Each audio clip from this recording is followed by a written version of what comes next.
I'm Dr. Graham Teague. This is a brief video to demonstrate two very simple techniques that you can use now to see if you have spinal imbalances. Now it's these imbalances that cause your pain, whether you have low back pain, sciatica, neck or even upper back pain. Now the first test is very simple. All you're doing is looking at your pelvic height. So all you do is look in a mirror and note if one side of your pelvis is higher than the other. Now, there are two landmarks that you can use. The first is what's called the ASIS, which are the bumps on the front of your pelvis, or alternately, you can just place your hands on top of your hips. Now, what you'll note is that one side of your pelvis is higher than the other, and this creates what's called a rotational imbalance. If your left side is higher, you have what's called an LFP, and if you have the right side higher, you have an RFP. Now, the bigger the height change, the bigger the imbalance is occurring in your spine.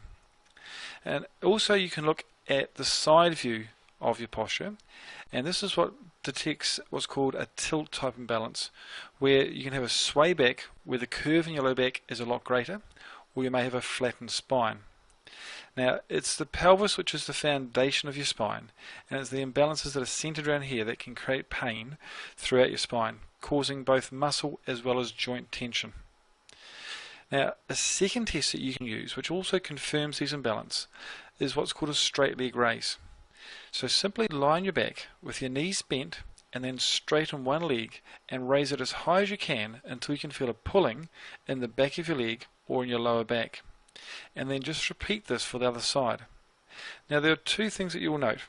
First that you may find is you can lift one leg higher than the other side.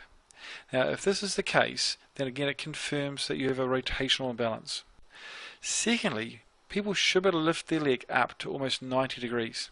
Now if you find that you can't lift your leg up to 90 degrees, and if both your legs are similar, then you may have those tilt type imbalances. But these two simple tests indicate that there are imbalances in your spine. Now the greater the change, the more the imbalance. If there's minimal change, then it means that your pain is very simple and very quick to remove. If the imbalances are greater, then pain is still very simple to remove, but it will take a small amount of time to return your spine to balance. But these two tests can be used to detect your imbalances now, but you also can use them to monitor your imbalances. Long-term wise, you can use these same tests to make sure your spine stays in balance, which is important for a long-term future of being